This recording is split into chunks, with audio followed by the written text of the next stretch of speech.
కానీ కట్టించిన తర్వాత జరిగినటువంటి పరిణామాలు చూస్తుంటే కోట్ల రూపాయలు నిన్నటి వరకు ఓట్ చోరీ, ఇప్పుడు పైసా చోరీ, సోనా చోరీ, ఒక దిక్కు డబ్బులు, ఇంకో దిక్కు బంగారం. ఇంత పెద్ద స్కామ్ జరుగుతుంటే మా ప్రధానమంత్రి ఇతర దేశాలలో పోయి అవార్డులు తీసుకుంటున్నాడు. అమిత్ షా మాట్లాడాడు, ఏమనంటే మేము సిట్ స్పెషల్ ఇన్వెస్టిగేషన్ డివిజన్ వాళ్ళు చేస్తున్నారు అంటున్నారు. కానీ అదే దానితో సమానంగా ఈ భారతదేశంలో వెంకటేశ్వర స్వామి గుడి యావత్ ప్రపంచంలోనే పాపులర్. తిరుపతిలో ఉన్నటువంటి వెంకటేశ్వర స్వామికి ప్రపంచ దేశాల అందరూ వస్తారు. ప్రతిరోజు లెక్క చేస్తే 4 కోట్లకు తక్కువ లేకుండా ఏది ఉండిలో జరిగినటువంటి డబ్బులు లెక్క చేసి ప్రతిరోజు రెండో రోజు ఎంత వచ్చింది ఖర్చు రాత్రంతా తయారు చేసిన తర్వాత నెక్స్ట్ డే చెప్పడం జరుగుతుంది. కానీ ఈడ లెక్కనే లేదు. ఏమైనా అయ్యా సొమ్ము అని ఇన్ని కోట్ల రూపాయలు తిన్నారని అడుగుతున్నా. ఈ అయోధ్య దాని మీద రాముని ట్రస్ట్ పెట్టి అందులో విశ్వ హిందూ పరిషత్, ఆర్ఎస్ఎస్ అందరూ కూడా వాళ్ళు ట్రస్ట్ మెంబర్లు అయి కోట్ల రూపాయలు తినేసిండ్రు. కానీ ఎవరు మాట్లాడతలేరు. కేవలం మా సోనియా గాంధీ గారు పార్లమెంట్లో గట్టిగా మాట్లాడడం జరిగింది. నా ఉద్దేశంలో వీళ్ళు కేవలం హిందూ దేశం కావాలనేదే వీరి ఆలోచన. భారతదేశంలో హిందూ దేశమే కావాలి వీళ్ళకు, ఏ దేశం అవసరం లేదు. కానీ ఇది స్వాతంత్రం తెచ్చిన తర్వాత ఆ రోజులలో హిందూ, ముస్లిం, సిక్, ఇసాయి అందరూ కూడా భారతదేశ స్వాతంత్రానికి పోరాడిండ్రు.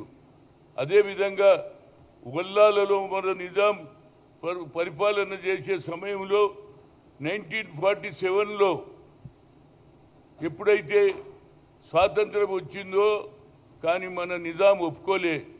కానీ అదే నెక్స్ట్ ఇయర్లో 1948లో 10 మంది విద్యార్థులు, దేశభక్తి అప్పటి నుంచే ఉన్నది. అరే మనం స్వాతంత్రం వచ్చింది, మన జెండా ఎగిరేద్దామని వల్లాల గ్రామంలో చేస్తే 10 మంది విద్యార్థులను చంపేసిండ్రు పోలీసు తూటాలతో గుర్రాల మీద వచ్చి. దాన్ని ఆనాడు సాయుధ పోరాటం అన్నటువంటి కమ్యూనిస్ట్ పార్టీ వాళ్ళకి ఎవరికి తెలియదు. నేను అక్కడ పోయి అక్కడ ఇవాళ మీరేం చేస్తున్నారు?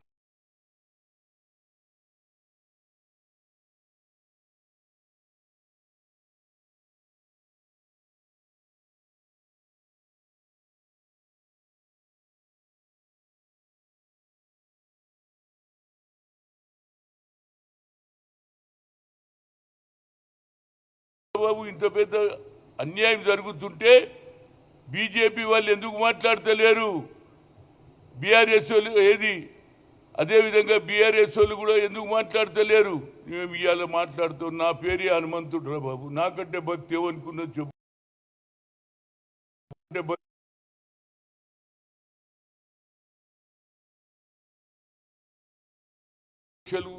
కొట్టేయడం జరుగుతుంది. ఆఖరికి వాళ్ళు కొత్త వేవుని భక్తి మీద ఉద్యోగం చేసేవాడు కానీ బిజినెస్ చేసేవాడు కానీ అరే అయోధ్య గుడికి మనం సాయం చేయాలని ఒక 10% తీసి పక్కకు పెడతారు. ఆ బంగారం కూడా తీసుకుపోయి కర్ణాటకలో కరిగేసి కడ్డీలు తయారు చేసి అది కూడా అమ్ముకున్నారు. కానీ ఇవాళ కేంద్ర ప్రభుత్వం ఎందుకు నోరు మూసుకుంటుందో, ఎందుకంటే అక్కడ ఎవరి ప్రభుత్వం ఉంది? బీజేపీ ప్రభుత్వం ఉన్నది. ముఖ్యమంత్రి ఆయన ఉన్నాడు. ఏమనంటే సిట్ దర్యాప్తు. అదే తిరుపతి దేవస్థానంలో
లడ్డూలలో నేతి కల్తీ జరిగిందంటే దాని మీద సిబిఐ ఎంక్వైరీ జరిగిందా లేదా?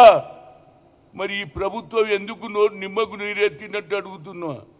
అదే ఈ దేశాన్ని విడగొట్టాలని ఆలోచన మీరు చేస్తుంటే మా రాహుల్ గాంధీ భారత్ జోడో యాత్ర అన్నాడు. మీరేమంటున్నారు? ఈ దేశాన్ని హిందూ దేశం చేస్తామంటున్నారు. ఆఖరుకు మహాత్మా గాంధీ పేరు మీద ఉన్నటువంటి రోజ్గార్ యోజనను కూడా పేరు చేసి జీ రామ్జీ అని పెట్టిండ్రు. అరే రాముడు అడిగినాడు రా బాబు, రామునితోటి ఓట్లు తీసుకోవాలి, రాముని పేరు చెడ్డ పేరు తెచ్చింది కాబట్టి నాలాంటి భక్తుడైనటువంటి హనుమంతుడు అడుగుతున్నాడు.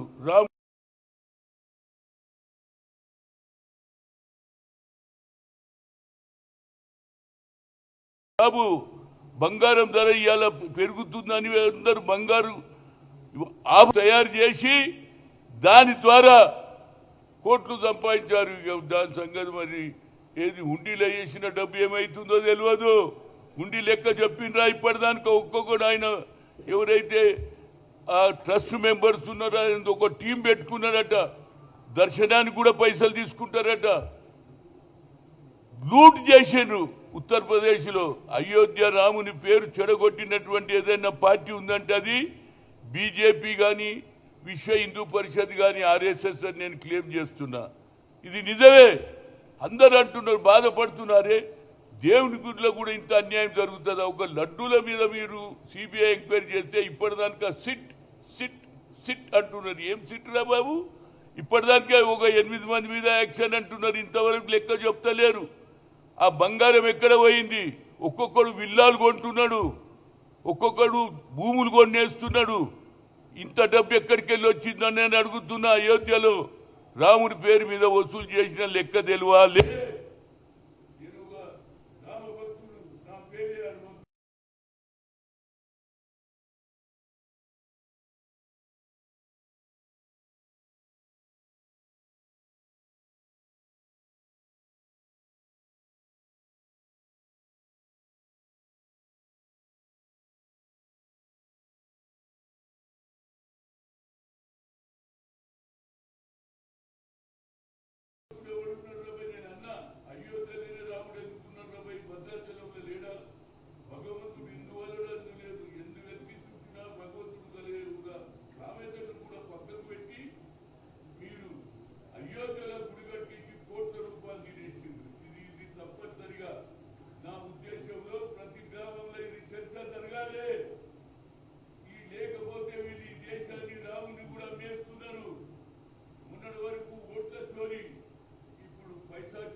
మంత్రంలాగా చేస్తున్నది. ఇది నడవదురా బాబు. దీన్ని తప్పనిసరిగా యావత్ భారతదేశంలో చర్చ జరగాల్సిందే. సిబిఐ ఎందుకు ఎంక్వైరీ చేయర్రా బాబు? లడ్డూల కేసులో మీరు ఎంక్వైరీ చేస్తారు. ఇన్ని కోట్ల రూపాయలు ఒక్కొక్కడు విల్లాలు కొంటున్నాడు. అందులో పనిచేసినటువంటి వాలంటీర్లు ఇక నువ్వు అర్థం చేసుకో ఎంత పెద్ద అన్యాయం జరిగిందో. కనుక తప్పనిసరిగా ఇవాళ సర్ కార్యక్రమంతో పాటు నా ఉద్దేశంలో ఇంకా ఒక 10-15 రోజులలో అయిపోయిన తర్వాత ప్రతి కార్యకర్త కూడా అయోధ్యలో జరిగినటువంటి రామునికి పేరు మీద దోచుకున్నటువంటి ఆర్ఎస్ఎస్ దోచుకున్నటువంటి విశ్వ హిందూ పరిషత్ అంతరంగంగా ఎన్ని కోట్లు సంపాదించిందని ప్రజలకు తెలియాలి. దాని మీద మేము ఇది లేదు. అదేవిధంగా నేను I request my leader Rahul Gandhi గారు కానీ, అదేవిధంగా ప్రియాంక గాంధీ కానీ, మల్లికార్జున్ ఖర్గే కానీ పార్లమెంట్లో లేవట్టాలి. ఇది ఎంత అన్యాయం అండి! ఇంత అన్యాయం. దేవుని మీద కూడా అన్యాయం జరుగుతుంటే వీళ్ళు మాట్లాడతలేరు అంటే దేవుని మీద వీళ్ళ కపట ప్రేమ. ఓట్ల గురించే రాముడు, ఓట్ల గురించే ఈ దేశాన్ని హిందూ దేశం చేయాలి అనే వీళ్ళ కల్పన. దానికి తప్పనిసరిగా రాహుల్ గాంధీ గారు కానీ ప్రియాంక గాంధీ చాలా బాగా మాట్లాడిండ్రు. Madam, you take this issue, raise this issue in parliament. తప్పనిసరిగా సిబిఐ ఎంక్వైరీ చేస్తే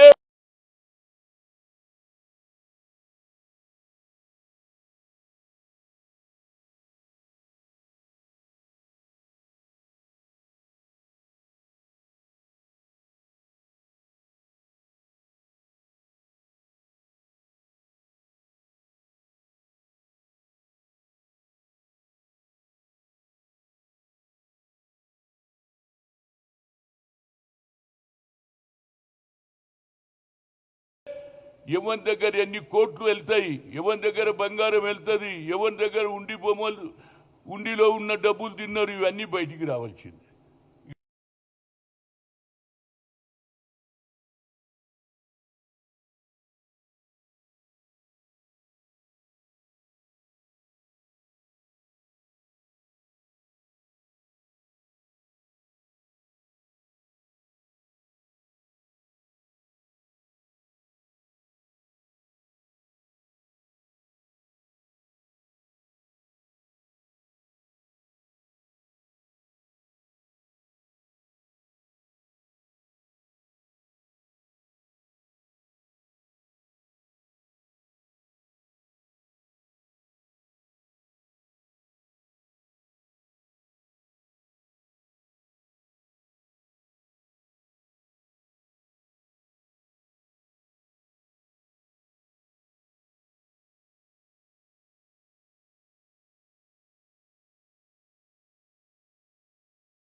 ప్రియాంకనే మాట్లాడాలి.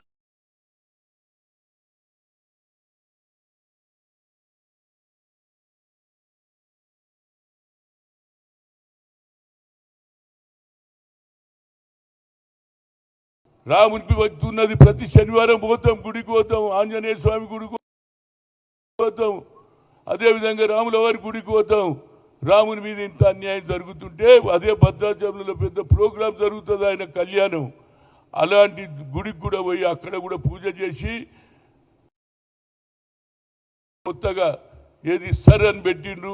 ఆ సర్లు ఇవాళ అందరూ కూడా పనిచేస్తున్నారు. మా కాంగ్రెస్ హైకమాండ్ ఇచ్చింది, ప్రోగ్రాం చేస్తుంది. దీంతో పాటు సర్ ప్రోగ్రాం కథం కాగానే ప్రతి కార్యకర్త రాము సిబిఐ ఎంక్వైరీ చేస్తేనే అది వాస్తవాలు బయటకు వస్తుంది. ఏదో సీటు పెట్టేసినాం, ఎంక్వైరీ చేస్తూ ఇంకా దొంగలే వాళ్ళే కమిటీ వేసుకుంటున్నారు. అయ్యో వాళ్ళే కమిటీ చేసి వాళ్ళే చేస్తారంటే న్యాయం జరుగుతుందా అంటే చెప్పు. దొంగలు ఊరు పట్టుకున్నట్టున్నది కనుక దీని మీద తప్పనిసరిగా యుద్ధం చేయాల్సిందే. యాజ్ ఏ హనుమంతుడుగా, రాముని భక్తుడుగా తప్పనిసరిగా నా యుద్ధం కొనసాగిస్తా. న్యాయం జరిగే వరకు నేను నా ఫైట్ కొనసాగుతుంది. రాముని డబ్బు తీసుకున్న వారికి అందరికీ శిక్ష పడే వరకు నా పోరాటం కొనసాగుతుంది. Thank you.